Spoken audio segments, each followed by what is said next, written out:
About 18 months ago, I was present in this hall. It was packed. As I recall, it was packed all the way into the back room, and we heard a masterful address. And we heard also, or saw, a man who was overcome by his emotions, and who uttered a great prayer. His name was Ezra Taft Benson.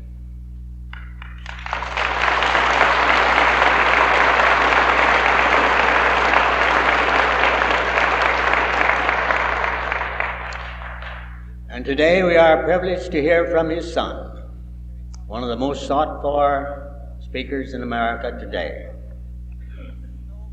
He's the eldest son of Ezra Taft Benson, former United States Secretary of Agriculture, and who today is speaking all over this country in his effort to save our government. This young man is a graduate of Brigham Young University in course of political science. He was an Air Force chaplain during the Korean War. He was a military missionary overseas for the Mormon Church for 3 years. He was employed by the Republican Congressional and National Committees over several years. We are privileged to hear Reed A. Benson just now.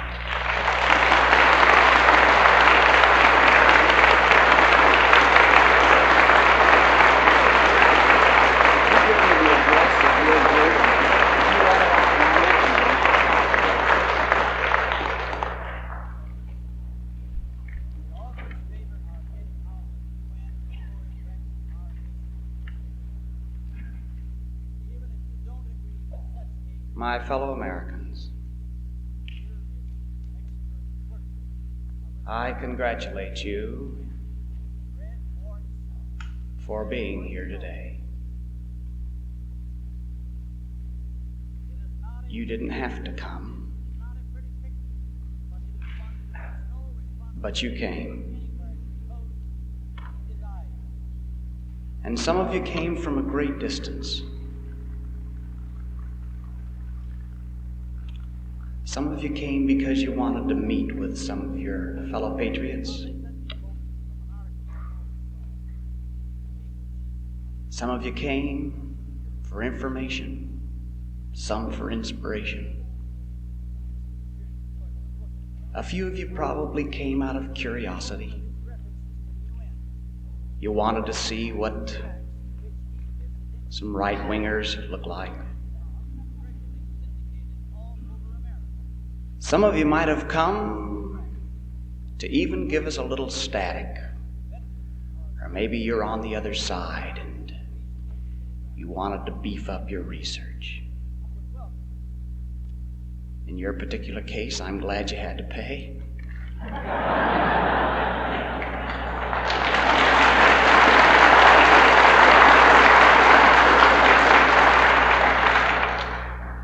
But in any case, I'm glad you're all here. Now, time is short. And I just want to say a few words, first of thanks to those who've gone to all the trouble to make this gathering possible. It's not easy. We'll probably never know until the next life all that some of these folks have done. I like the theme of this conference, this rally: God, family, and country. And in that order, I've heard my folks reiterate time and again to me that a man has 4 basic responsibilities in this life. He has duties to his God, perhaps in particular to his church. He has duties to his family. He has duties to his country. And he has duties professionally. That is to say, he has to provide the bread and the butter. You can't give each one of those duties equal time, but you've got to give them consistent time if you're to be the person the kind Lord would have you be. It isn't difficult for a man to succeed in business, really. All he needs to do is forget about his God, neglect his family, overlook his duties to his country, and he'd nearly have to be mentally imbalanced if he didn't succeed in his business. What we want are men who can so parcel out their time that they can ask the kind Lord's blessings on their limited endeavors in every one of those basic areas. You know, I have a love of my parents. Came to me all the more today with the closing words of Mr. Riley. Great love for him. I wish there was another Benson here in place of me today. The one that spoke here last time. I can't help but think, as my dad has spent most of his adult life in service in his church. For a number of years now, he's been a member of the Quorum of the 12 Apostles of the Mormon Church. And when I think of these responsibilities of God, family, country, and profession, I couldn't help but think one day when Dad came home from one of his church assignments to have lunch with the Benson family, and then take off for another church assignment that afternoon. And as we all gathered around and finished dessert, and then he had to leave the table, we went out to the porch to wave goodbye to him. And I have 4 sisters, Barbara, Beverly, Bonnie, and Beth. And as all 6 of us with my brother stood on the front porch waving goodbye, I'll never forget what Barbara said.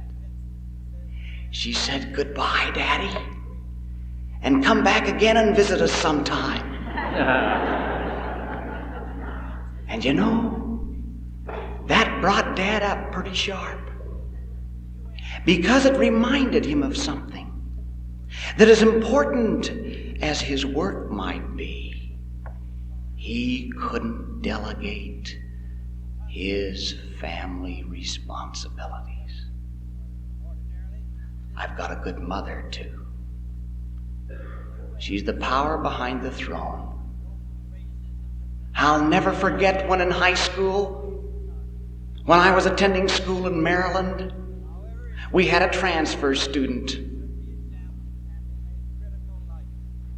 from a city that I've been taught today not to speak disrespectful of. And he became the school bully. And one day I couldn't stand it any longer. The way he taunted some of us, some little tricks he'd pull, nasty little things, and my wrath vented itself by giving him the back of my hand across his cheek.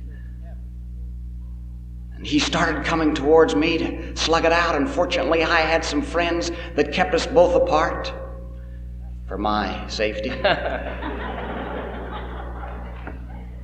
And they took us both up to see the school gym teacher. And the gym teacher said, "All right, you guys, 1 week from today, we'll put the gloves on you and let you slug it out." They dismissed classes that day.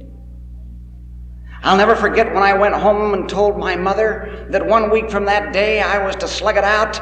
I'd been a peace-loving boy. My sweet old mother, bless her heart. She went down and bought a book on boxing from Brentano's bookstore. And she put me on a schedule. We set up a punching bag in the basement. I don't imagine even old Jack Dempsey went through a more rigorous training than I did. And I'll never forget that morning, the morning of the fight. I went upstairs for breakfast. Mother wasn't eating. And I said, "Mother, why aren't you eating?" "Well," she said, "I'm fasting today." And I knew what she had in mind. And as I left the breakfast table that morning, Mother said, "When did the fight take place?" And I said, "Mother, why do you want to know?" "Well," she says, "I want to be in the act of praying at the time." And I left. And I'll never forget, I was such a neophyte in boxing that I'd outlined the book that Mother had bought for me. And I took the outline with me to school. And between the rounds of the fight that afternoon, I had a friend of mine read the outline to me. Well, the coach had decided in advance that we would slug it out till one of us couldn't answer the next round. And slug we did. I guess I held up my mitts and periodically he ran into him. But it went for round after round after round. And finally, he didn't answer the bell. And I'll never forget going home that day. As I walked home, there was Mother waiting behind the screen door. She'd won that fight, really. Her prayers pulled me through. And you can be assured I'd have never told you this story if I hadn't won. But I'll tell you, you parents just don't fully realize the impact that you have and can have on the young people of this country. Perfect child? No, I wasn't a perfect child. I was the oldest of 6. I pulled some tricks and did some things I'm sorry for, but I'm always grateful that I had a mother that loved me enough to correct me. I'll never forget sometimes coming home from my dates at night and talking with my mother. I'd always been taught to talk and discuss the various activities, our dating life, etc. And sometimes Mother would lay it to me pretty heavy. Why, I can remember even as a little child, my mother seemed to possess the Spirit of the Lord so much that when she corrected me, it used to make me faint. I used to say, "Mother, let me lay down for a minute and then finish what you've got to say." But as I got older, I was able to withstand just a little more, and I could take it standing up. I can remember in my high school days when I'd come home at night. Dad had usually retired. Mother was up doing the ironing or something like that. And after talking with Mother, sometimes she'd lash me a little with her tongue in righteous indignation sometimes, but always in a kindly way. And then as I went to my bedroom upstairs, and I was the oldest of 6 children, so I gradually moved from the basement up.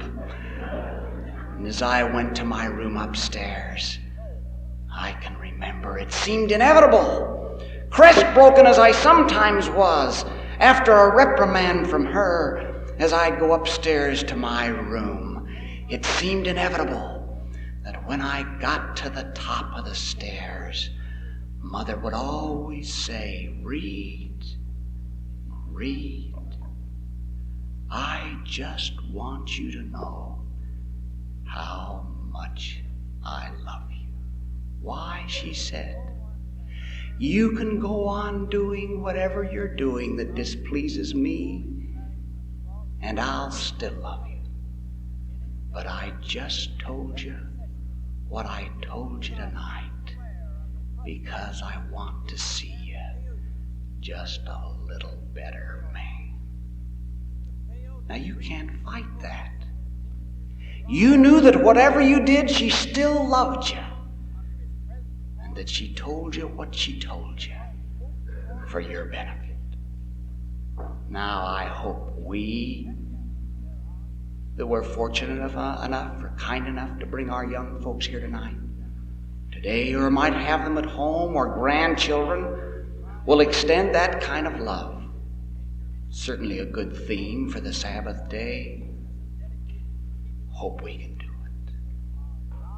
Now, folks, I meant to give you a discourse today on communism. You've said a while. It's a real war we're in. A few years ago, I happened to work with the former lieutenant governor of this state. His name was Sumner G. Whittier. He became the National Veterans Administrator. I was his confidential assistant for a period of time. And one year it was my duty to arrange for the program at the Tomb of the Unknown Soldier for Veterans Day. The speaker they got for that program that year was General Sarnoff, chairman of the board of RCA. He gave a talk. I don't remember too much of his talk. I was pretty busy taking care of a number of the arrangements. But I can remember one sentence in that talk, a very interesting sentence. He said, "Gentlemen, we're at war." "Yes," he said, "I know it's a cold war." But he said, "I want to remind you of something. Some folks have been known to freeze to death as well as burn to death." I never forgot that. We're in a cold war, and we're losing. And we've been losing for a long time. And we're going to continue to lose unless something happens. And I see a bud that gives me cause to believe that maybe something is starting to happen. My good wife, I wish she were here today. We've just adopted a little baby. We think so much of her, we decided to name her Roberta Welch Benson and found out she was left-handed.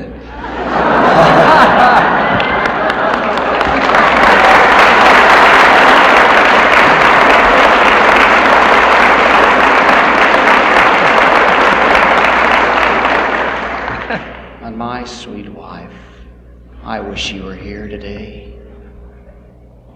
I enjoy hearing her speak. There are some facets of this conspiracy she's done her homework on a lot better than I have.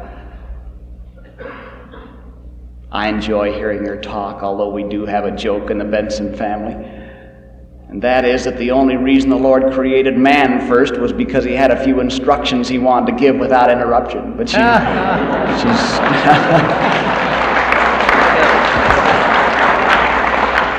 she's still a good little speaker. It's great to have a good companion at your side, especially when you're in this battle. Well, we're losing. And once in a while, because she's sort of a widow of a patriot that happens to be on the road quite a bit, sometimes when I come into town, I try and take her to a movie at night. Not too often, she's such a clean girl, but once in a while we go. Oft times when we come out from the show, I turn to her and I say, "May, aren't you glad that you live in this day? Not in the days of the Genghis Khan or the Caesars." And then we have to pinch ourselves to realize that you and I live in the day of men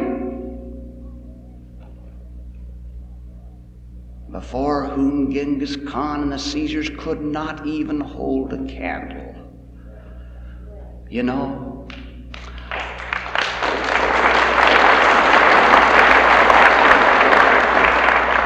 A little while ago, in a community not too far from Salt Lake, a deranged mind moved out one night and into a home and murdered a babysitter.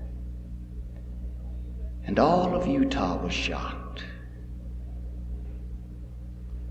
Let us suppose instead that person had have murdered the entire family had they been at home. Let us suppose instead that murder had have wiped out the entire block. Let us suppose instead he had slain everyone in American Fork, Utah. Or let us suppose instead he had the ability to wipe out the entire state of Utah. Or let's take it one step farther. Let's suppose 14 states in that area had have been murdered. It's more than the mind can fathom. And yet, within our lifetime in one country alone, these murders incorporated have wiped out that many people. And yet there are those in this country that would have us believe that the real threat to America is not this murderous conspiracy, but are the patriots who in their mortal but inspired way are trying to stop it. Amazing.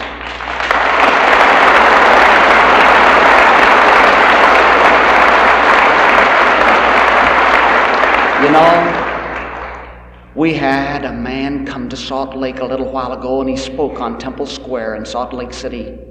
He spoke for an hour and 45 minutes on the evils of communism.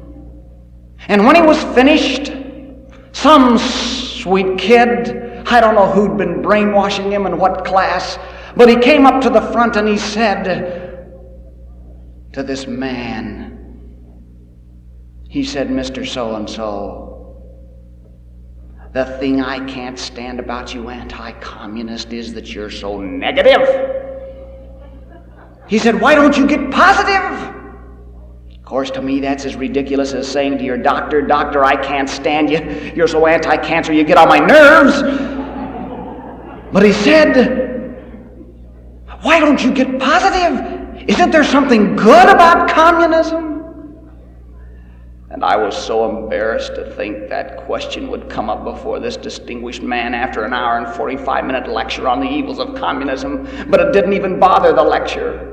He looked down into the eyes of that kid and he said, "Son, you ask me if there isn't something good about communism. Why," he said, "son, do you realize that 5% of snake poison's protein?" That's right. 5% of snake poison's protein. Now he said, "Son, you know how much the body needs protein for bodybuilding blocks and all those kind of things." Now he said, "Son, the next time you're out on these Rocky Mountains and you're hiking around there and you get bit by a rattlesnake and you're lying there dying, don't think of the poison, think of the protein."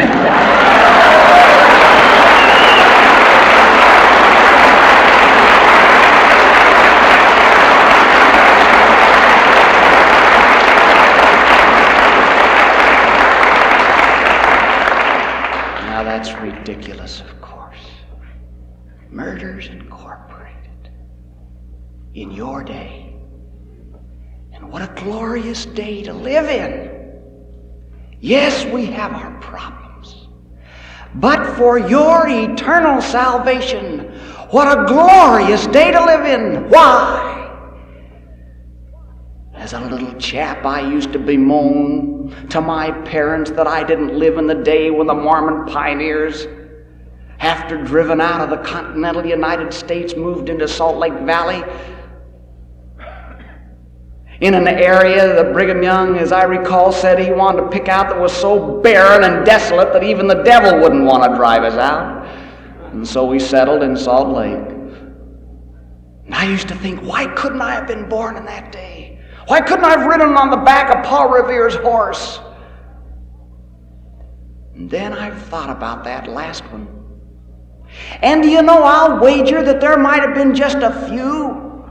When Paul Revere was riding down that road, that said, there goes that rabble-rouser Revere. If we'd only make peace with the red coats. But he rode on. And we read about him, but we don't read much about the others. Do you know? Your children and your children's children will look back to this day and mark you. What a glorious, I mean a glorious day to live in. To stand up and be counted. Why, the more the gall, the more the glory, the more the thorns, the more the throne. The greater the cross, the greater the crown, and you live in this day. My, how blessed you and I are. Oh, if you haven't done your homework, or you aren't on board the team, I would encourage you to do that homework and come on board. It's time you shared in the phone calls that come around 2 o'clock in the morning, where the men hang up on the other line as soon as you get to it. It's time you got in a little bit on the burned swastikas that have been placed on our lawn. It's time you got in on a little of the thrill that comes from standing up and being counted. If you haven't done your homework, I'm going to suggest just one book. Just one book. I just dare you to read it. I dare you to read it clear through from cover to cover without stopping. If you can do it, you're a better man than I am, Gunga Din. I couldn't do it. It was more than I could take. Toughened as I think I am, I had to lay it down and walk around the block and look into the blue eyes of a little child to restore a little of my faith and hope. I picked up one book one day called None Dare Call It Treason.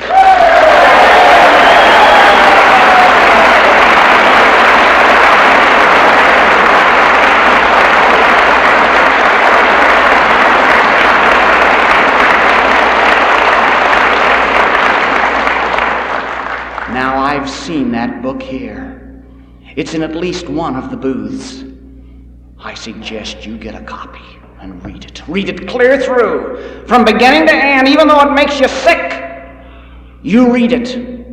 A little while ago, a friend of mine in Idaho tried to wake up one of her neighbors in a neighboring town, and she sent her a copy of a book called The Red Carpet, written by a friend of mine. And that patriot, she sent her the book in hopes that it would wake up her friend, and her friend got the book. And she started reading. And she'd only read a few pages, and she wrapped it up and mailed it back to her friend. And she wrote a letter. And she said, "Dear Mrs. So-and-so, thanks so much for sending me a copy of The Red Carpet." She said, "I started reading it, and it made me sick." She said, "In fact, it made me so sick I quit reading it, and now I feel much better." Now, that's one approach to the problem. That's what I call the head in the sand approach.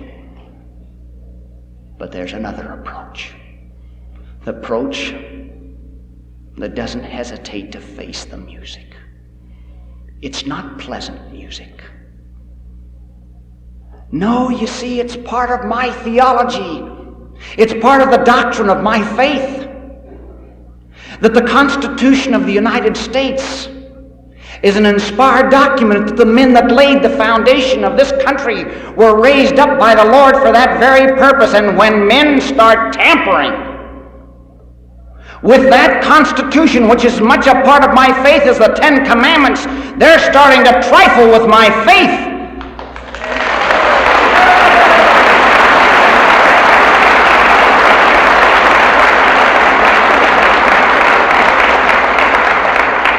So I'm concerned, and so will you if you'll do your homework.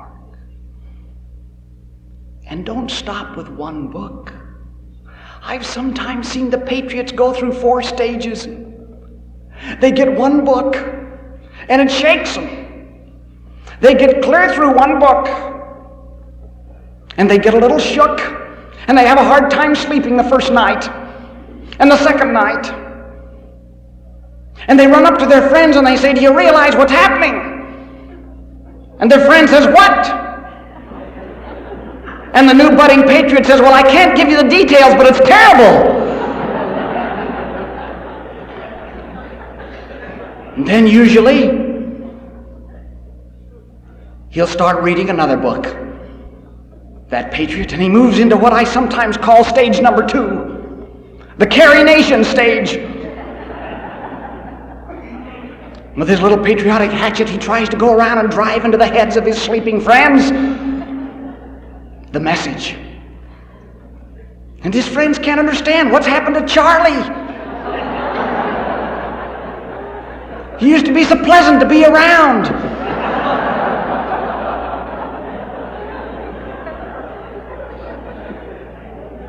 And gradually Charlie realizes at social gatherings eventually he's alone, talking to nobody.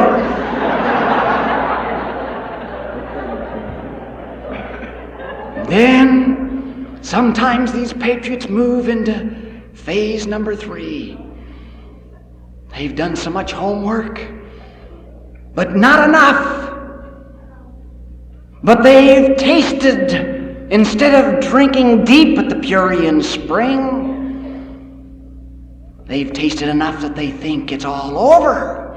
It's too late. They belong to the group that I call the Head for the Hills Harry group.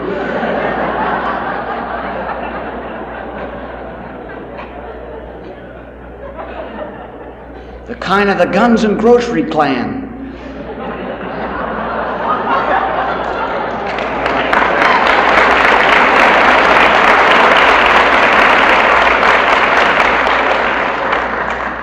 Now, there's nothing wrong with a man being prepared, if he has to defend himself. In our church, we've counseled our members for years to have a year's supply of food on hand. But to retreat from the battle, no. And then, if he'll go far enough, he comes into that glorious 4th state.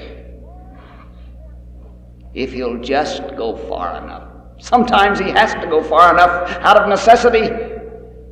Because after all, when you're in the mountains, it takes quite a few pine nuts to feed a growing 12-year-old boy, you know. And eventually, sometimes when these folks come out of the hills, either physically or philosophically, they come into the glorious 4th state, and that's where we need them. And that's what I call the meet 'em and beat 'em stage.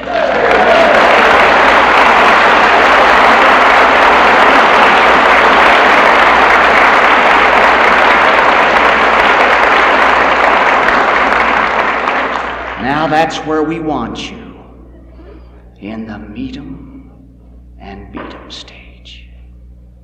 That one book that I've recommended to you today will help you to get to that stage, because fortunately, at the end of that book is a glorious chapter, what you can do.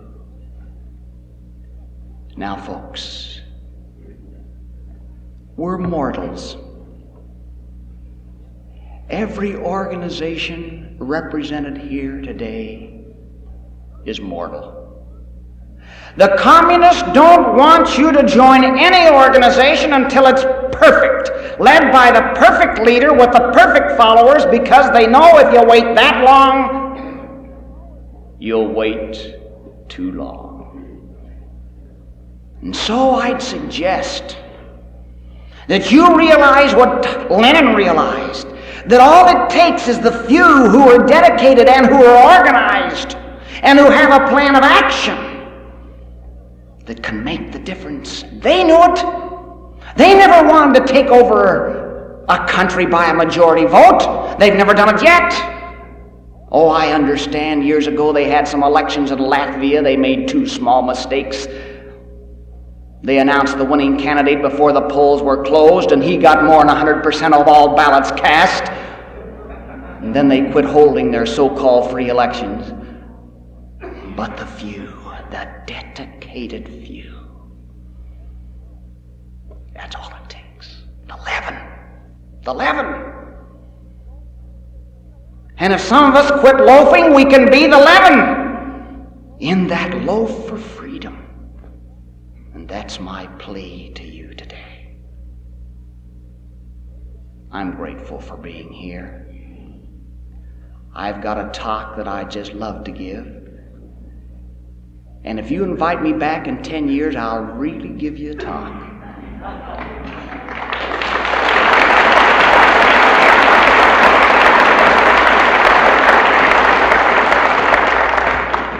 I hope I haven't offended anybody here today by shooting from the hip.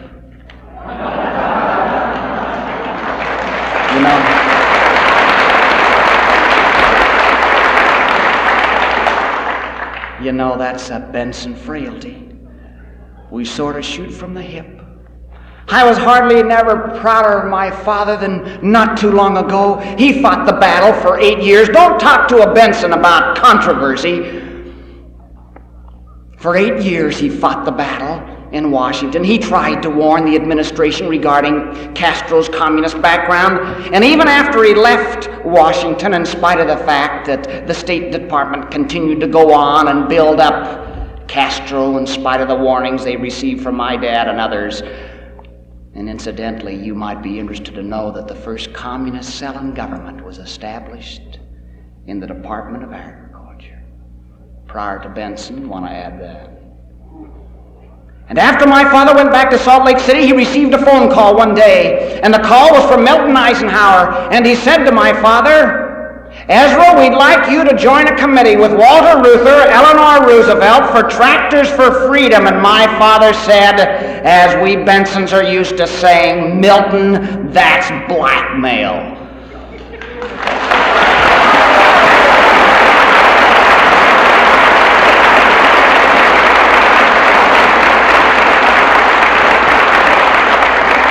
Now, I've shot from the hip, and I hope I haven't offended anybody today.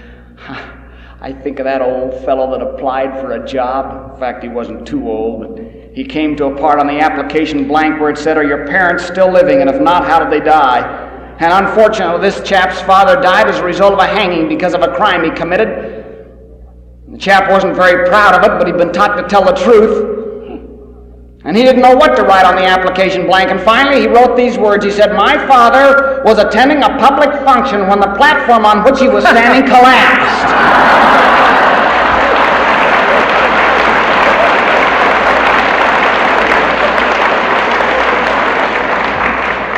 Well, I don't come from that school of thought, though I guess there's a lot of ways to tell the truth. God bless you, your activities. I said I miss my dad. There's no question that I do. Would that he were here in this country. He's doing missionary work, Germany, for his church. Before he left, he gave a speech at a testimonial dinner in Los Angeles for a great patriot.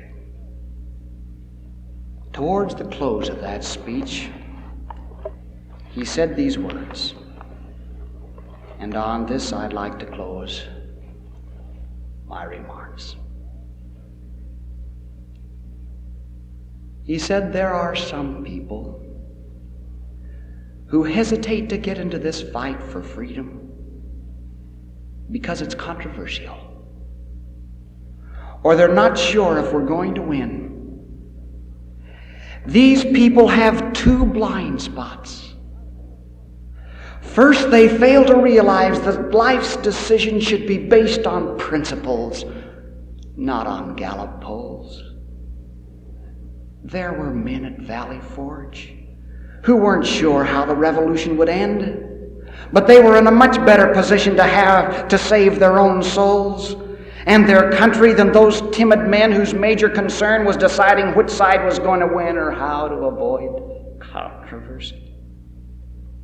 After all, the basic purpose of life is to prove ourselves, not to be with the majority when it's wrong. We must discharge responsibilities not only to our church, home, and profession, but also to our country. Otherwise, we do not merit the full blessings of a kind providence.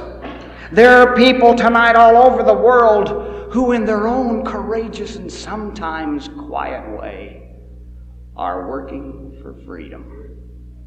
In many cases, we will never know until the next life all they sacrificed for liberty.